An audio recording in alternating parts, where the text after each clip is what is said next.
Hello everybody, excited to do this week's energy read of the week.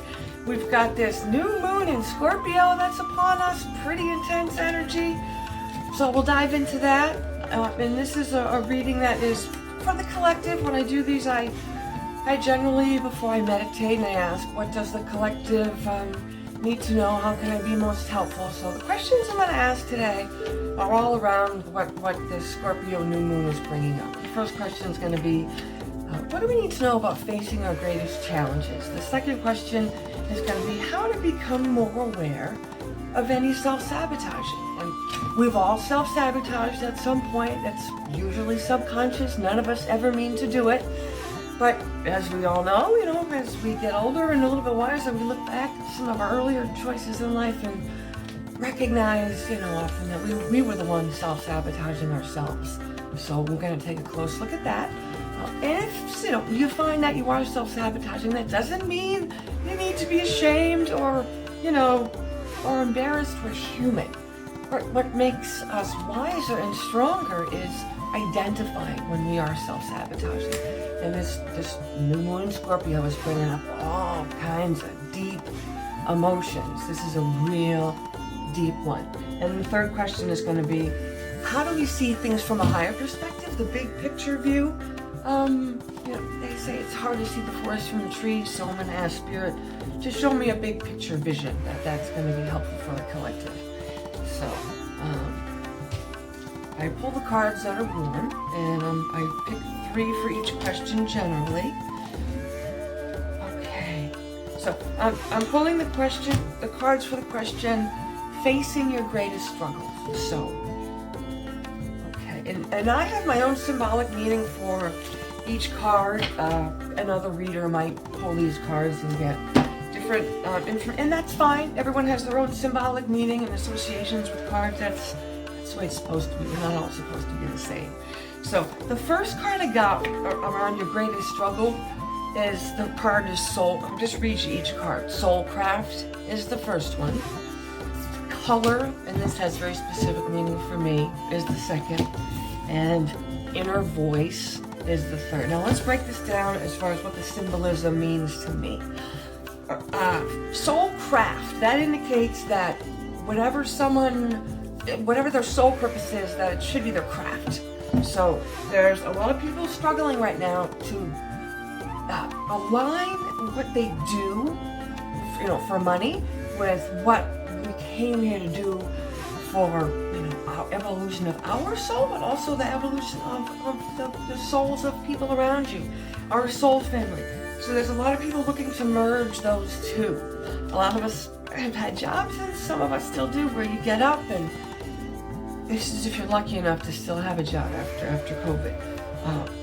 Kind of like Groundhog Day, we get up, we make the coffee, we go to work, we put in our time, we come home, we eat, we maybe watch TV, we maybe read, we go to bed. It's on repeat. That takes the passion out of your life. That is not something that is meant for us on a soul level. So look for the things that do set your soul on fire. And I'm going to get into becoming more self-aware of self-sabotaging in the next card pull. So the second card I got was Color. And this to me always symbolizes the chakras. We all have, and I've got my Orgone chakra Merkabah here that I keep in front of me. So if any chakra jumps out to me in particular, I'm generally guided towards that. Well, okay, well, there's a lot of issues going on. This is the red root chakra one. There's a lot of issues going on in the collective consciousness around fear. There's a lot of issues going on around money concerns. There's a lot of issues around safety. So working on the root chakra is going to help that. The root chakra can be balanced a lot of different ways. Spending time out in nature, eating red root vegetables, red produce, aromatherapy that works for the root chakra. Cinnamon is a great one. There's lots of others, but that's the first one that comes to mind. And then gemstones. Mahogany, obsidian, red jasper, garnet, black tourmaline. Those are all gemstones that help with the root chakra. So do some work and look into the chakras.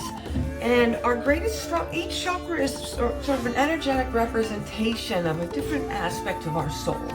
Each chakra carries with it certain traits, certain emotions. Like ego is one that's often presents through the solar plexus chakra. If someone is extremely judgmental, that will present in the crown chakra as an usually it's an underactivity, but if they're actively judgmental, let's say they participate in a group that harms other people purposely, that would be an overactive judgmental ego. Like somebody in the KKK would be in that category. Not balanced, focused on judgment. That is the absolute opposite of the role of Earth School, to help us understand that the only thing that divides us is judgment. So the further you can get away from the judgment, the closer you can get to the I understand. Those are the two opposite spectrums of the crown chakra. And that also indicates to that, relating to this question, a lot of people are looking for the bigger picture, looking to connect to their higher self. But there's a lot of fear that needs to be overcome. So well, my suggestion is focus not on the things that you hate, because there will always be things out there that we hate. Focus on what you want to create. We all know that there are things going on in the world that are unjust, morally and ethically not okay.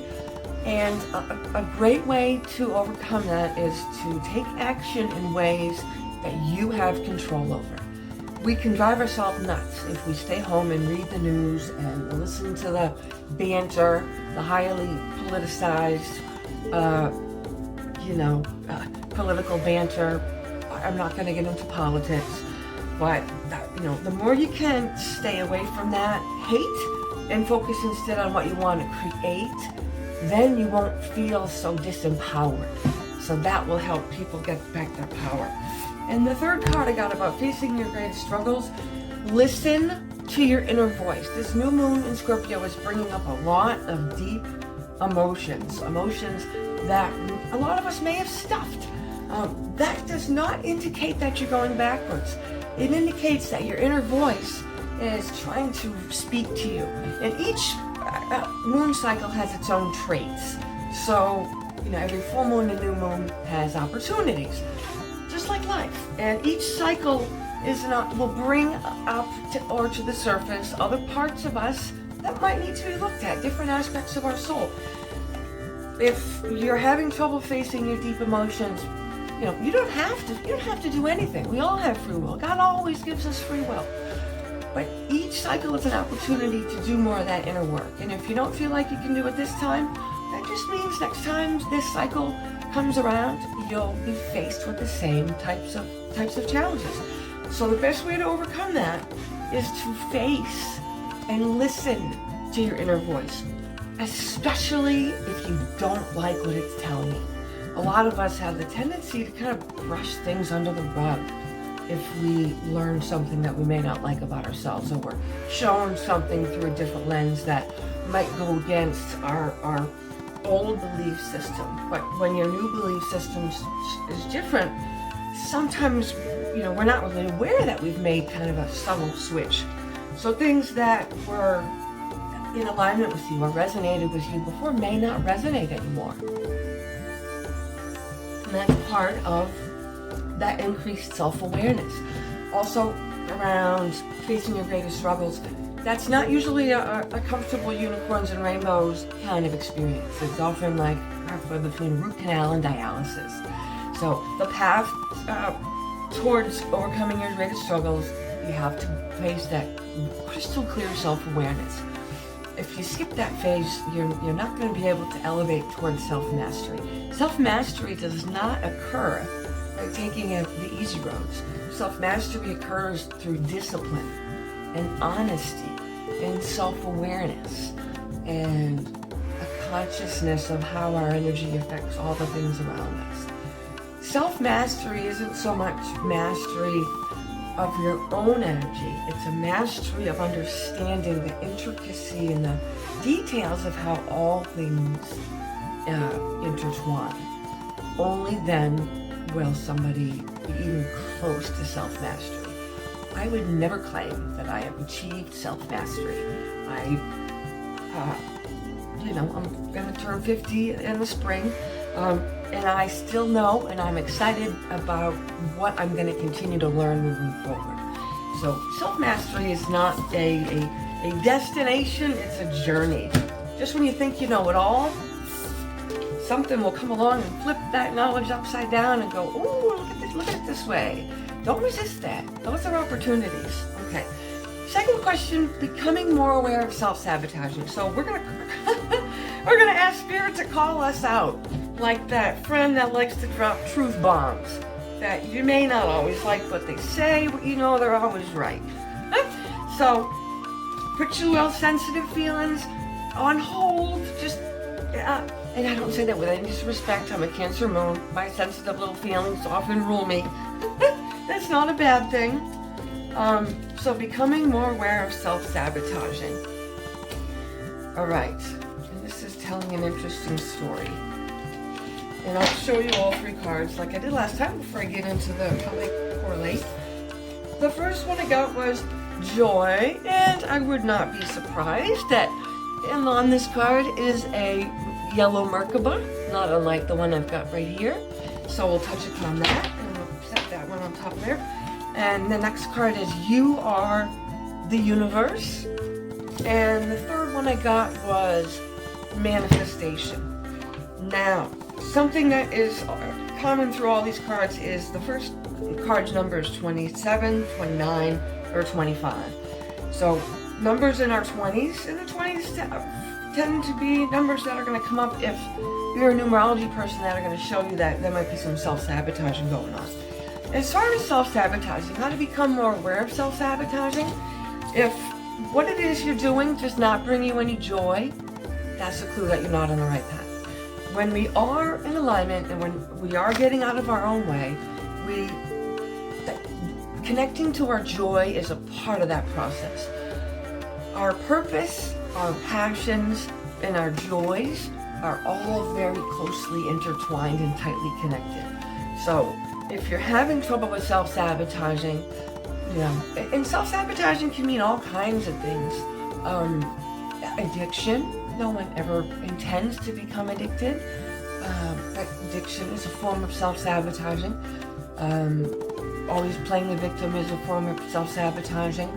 Always having it be somebody else's fault is a form of self-sabotaging. Narcissism is a form of self-sabotaging. Fear is a form of self-sabotage. I could go on and on and on.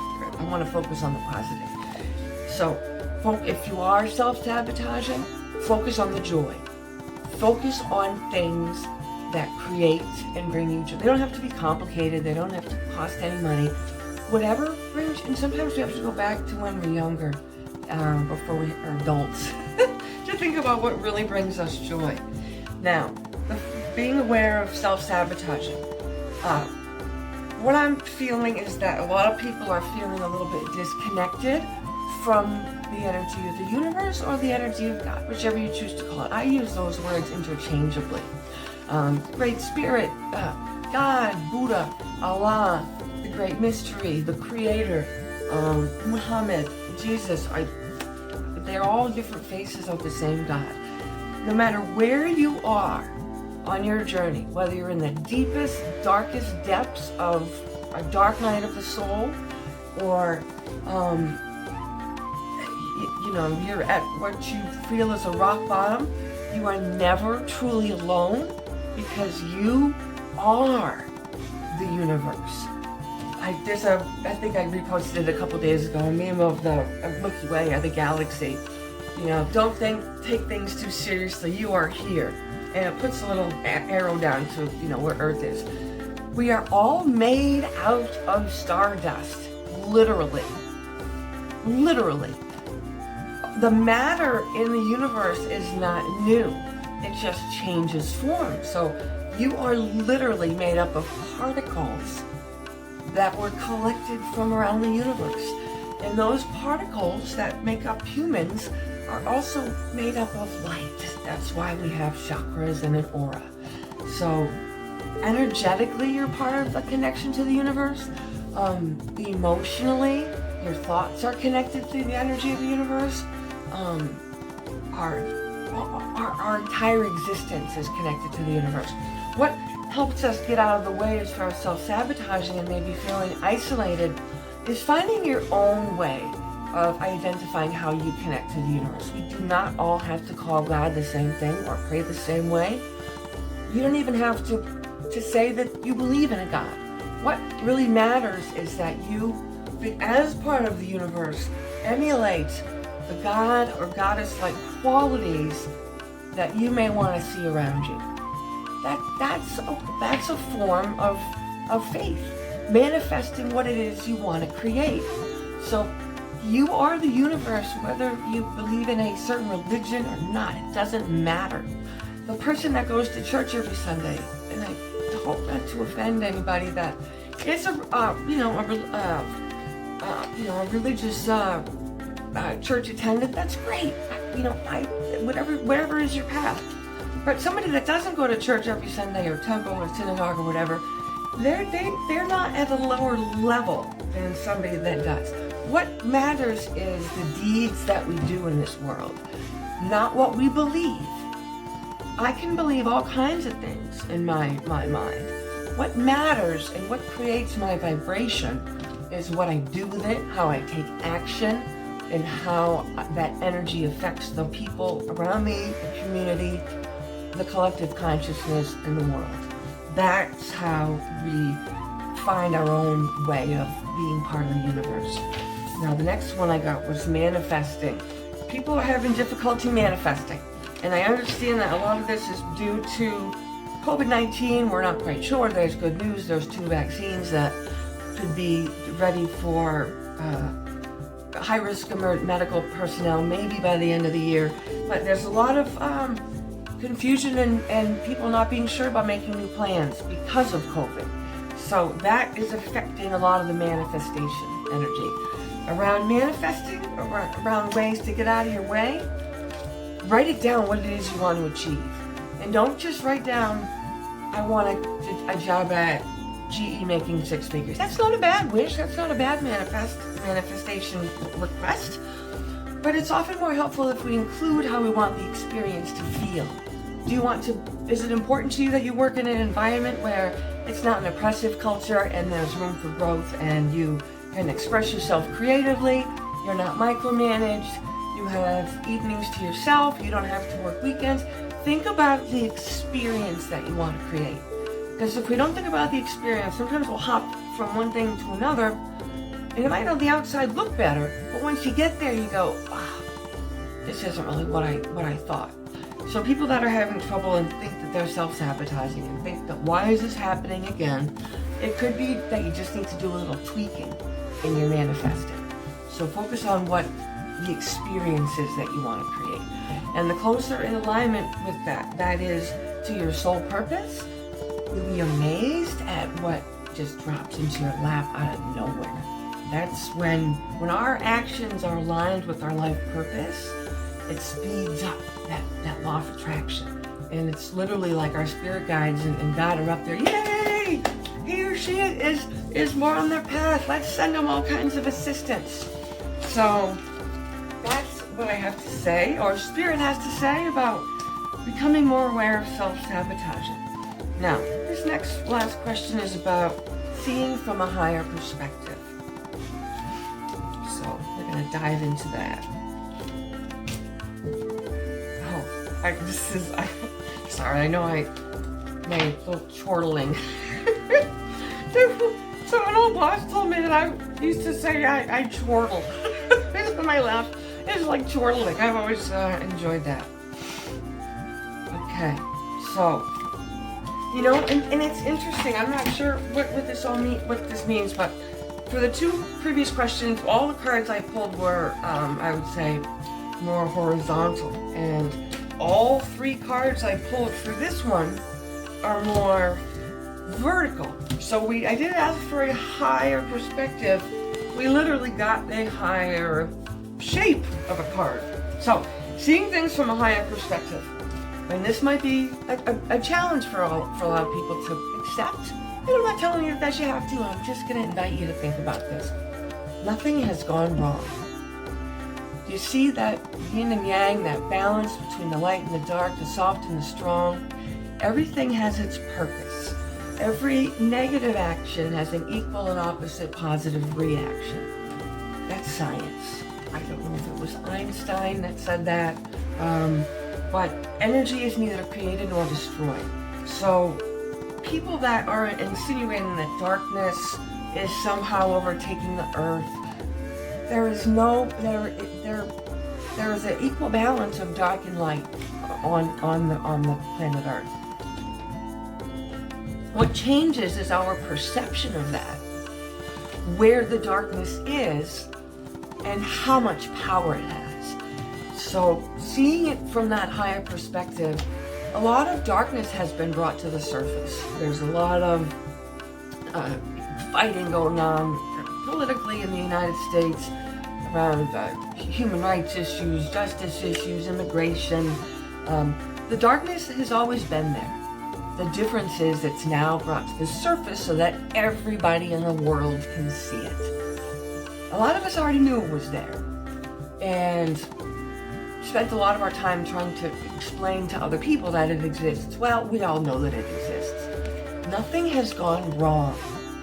In order for dark to be transmuted into the light, there first has to be an acknowledgement that it is darkness. Just like with healing, before any healing can occur, there has to be an understanding or an acceptance that a wound exists. If one does not believe that the wound exists, there will not be any healing.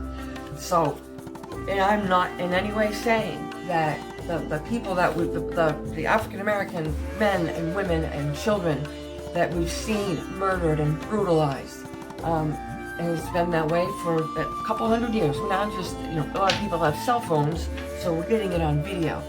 This is not, this is the process of things being brought into the light so that we can make a change for the better.